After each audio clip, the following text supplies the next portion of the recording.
ಪ್ರೀತಿಯ ವೀಕ್ಷಕರಿಗೆ ನಮಸ್ಕಾರ. ನಾನು ನಿಮ್ಮ ಮನೆ ಮಗಳು LB ಪಾಟೀಲ್. ವೀಕ್ಷಕರೇ, ನೀವು ನೋಡ್ತಾ ಇರೋದು ಭೀಮನ ದೋಣಿ ಬಸವೇಶ್ವರ ದೇವಸ್ಥಾನ ಅಂತ.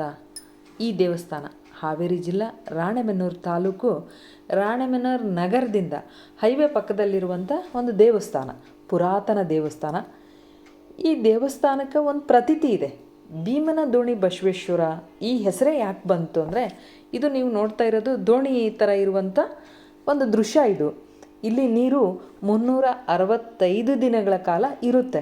ಬೇಸಿಗೆ ಟೈಮ್ನಲ್ಲಿ ಪ್ರಾಣಿ ಪಕ್ಷಿಗಳಿಗೆ ಇದೇ ಸಮಾನವಾಗಿ ನೀರು ಇರುತ್ತೆ ಅಂತ ಇವರೆಲ್ಲರೂ ಹೇಳ್ತಾರೆ. ಇಲ್ಲಿ ನೀರು ಬರುತ್ತೆ. ಇದು ಗುಡ್ಡ, ಇದು ಕಲ್ಲಿನಲ್ಲಿ ಕೂಡಿರುವಂಥ ಒಂದು ದೇವಸ್ಥಾನ. ದೇವರು ಕೂಡ ಕಲ್ಲಿನಲ್ಲಿ ಒಡೆದು ಮುಡಿಯಿರೋ ಅಂಥದ್ದು, ಉದ್ಭವ ಆಗಿರೋ ದೇವಸ್ಥಾನ ಅಂತಾರಲ್ಲ, ಆ ಥರ ದೇವರು ಉದ್ಭವ ಆಗಿರೋಂಥದ್ದು. ಅದರ ಜೊತೆ ಇದು ಮಹಾಭಾರತ ರಾಮಾಯಣದ ಕಾಲದಲ್ಲಿಯೂ ಕೂಡ ಇಲ್ಲಿ ಈ ನೀರು ಸತತವಾಗಿ ಇತ್ತು ಅಂತ ಹೇಳ್ತಾರೆ ಹಿಂದಿನವರು. ಪಾಂಡವರು ವನವಾಸಕ್ಕೆ ಹೋಗುವಾಗ ಕುಂತಿದೇವಿಗೆ ನೀರು ಬೇಕು ಅಂದಾಗ ಭೀಮ ತನ್ನ ಕೈಯಿಂದ ಬಲವಾಗಿ ಗುದ್ದಿ ನೀರು ತೆಗೆದಂಥ ಒಂದು ಇತಿಹಾಸ ಈ ಹಿಂದೆ ಹಿರಿಯರು ಹೇಳ್ತಿದ್ರು. ಕಾಲಲ್ಲಿ ಹೋದರೆ ನೀರು ಬರಬೇಕು, ಭೀಮ ಇದ್ದಂಗೆ ಇರಬೇಕು ಅಂತ. ಆ ಥರ ಇಲ್ಲಿ ಈ ಇತಿಹಾಸವನ್ನು ಒಳಗೊಂಡಿರುವಂಥ ಇದು ಒಂದು ದೇವಸ್ಥಾನ. ಏನೇ ತೊಂದರೆ ಇದ್ದರೂ ಬಸವೇಶ್ವರ ಬಂದು ಭಕ್ತರು ಬೇಡಿಕೊಂಡು ಹೋದರೆ ಒಳ್ಳೆಯದಾಗುತ್ತೆ ಅನ್ನೋ ಒಂದು ಪ್ರತೀತಿ ಇದೆ. ಅದರ ಜೊತೆ 20 ವರ್ಷಗಳ ಕಾಲದಿಂದ ಒಂದು ಕಮಿಟಿ ಮಾಡಿದ್ದಾರೆ. ಆ ಕಮಿಟಿಯವರು ಏನು ಮಾತಾಡ್ತಾರೆ ಕೇಳೋಣ ವೀಕ್ಷಕರೇ, ಬನ್ನಿ ಮಾತಾಡ್ಸಿ. ಈ ಕ್ಷೇತ್ರ ಶ್ರೀ ಭೀಮನ ದೋಣಿ ಬಸವೇಶ್ವರ ದೇವಸ್ಥಾನ ಅಂತ ಹೇಳಿ ಅತ್ಯಂತ ಪುರಾತನವಾದಂಥ ದೇವಸ್ಥಾನ. ರಾಮಾಯಣ ಮಹಾಭಾರತ ಕಾಲದಲ್ಲಿ ಪಾಂಡವರು ವನವಾಸಕ್ಕೆ ಹೋಗುವಾಗ ಇಲ್ಲಿ ಕುಂತಿದೇವಿ ನೀರು ಕೇಳಿದಾಳೆ. ನೀರನ್ನ ಎಲ್ಲಿ ಸಿಗದೇ ಇರೋ ಕಾರಣಕ್ಕೆ ಭೀಮ ಕೈಯಿಂದ ಗುದ್ದಿ ಈ ಕಲ್ಲಿನ ಬಂಡೆಯಲ್ಲಿ ನೀರು ತೆಗೆದ ಅಂತ ಹೇಳಿ ಒಂದು ಪ್ರತೀತಿ ಇದೆ. ಅದಕ್ಕೆ ಹೆಸರೇ ಭೀಮನ ದೋಣಿ ಬಸವೇಶ್ವರ ಟೆಂಪಲ್ ಅಂತ ಕರೀತಾ ಇದ್ದಾರೆ.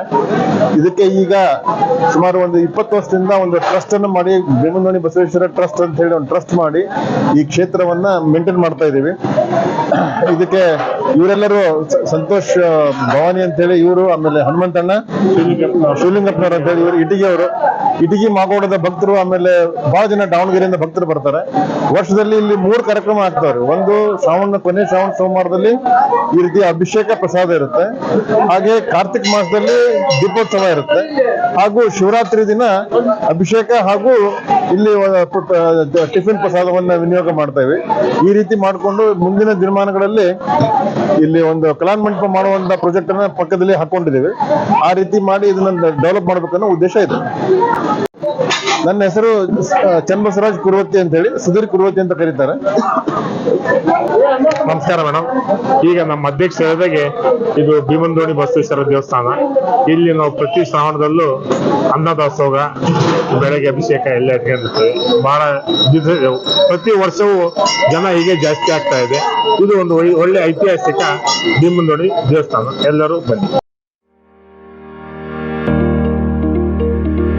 ರಾಣೆಬೆನ್ನೂರು ನಗರದಲ್ಲಿ 3 ತಲೆಮಾರುಗಳಿಂದ ಚಿನ್ನ, ಬೆಳ್ಳಿ ಮತ್ತು ರತ್ನಪಡಿ ಬೇಡಿಕೆಗಳ ಪೂರೈಸಲು ನಿಮ್ಮ ಸೇವೆಯಲ್ಲಿ ತೊಡಗಿರುವ ವೆಂಕಟೇಶ್ ಜ್ಯುವೆಲರ್ಸ್ ಹಿಂದೆ ಭೇಟಿ ಕೊಡಿ. ಅಂಗಡಿಯ ವಿಳಾಸ ದುರ್ಗಾ ಸರ್ಕಲ್, ಗುತ್ತಲ್ ರೋಡ್, ರಾಣೆಬೆನ್ನೂರು.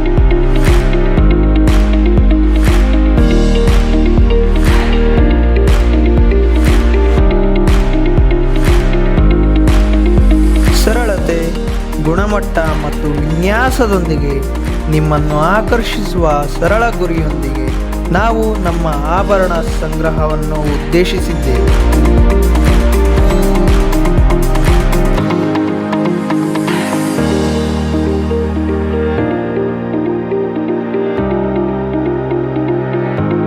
ನೀವು ಧರಿಸುವ ಆಭರಣಗಳು ಸುಂದರ ಮತ್ತು ಅರ್ಥಪೂರ್ಣವಾಗಿರಬೇಕು ಎಂದು ನಾವು ಬಯಸುತ್ತೇವೆ. ಇನ್ನು ಏತಕ್ಕಾಗಿ ಕಾಯುತ್ತೀವಿ? ಹಿಂದೆ ಭೇಟಿ ಕೊಡಿ. Venkatesh jewellers, Durga circle, Guttal road, Ranebennur.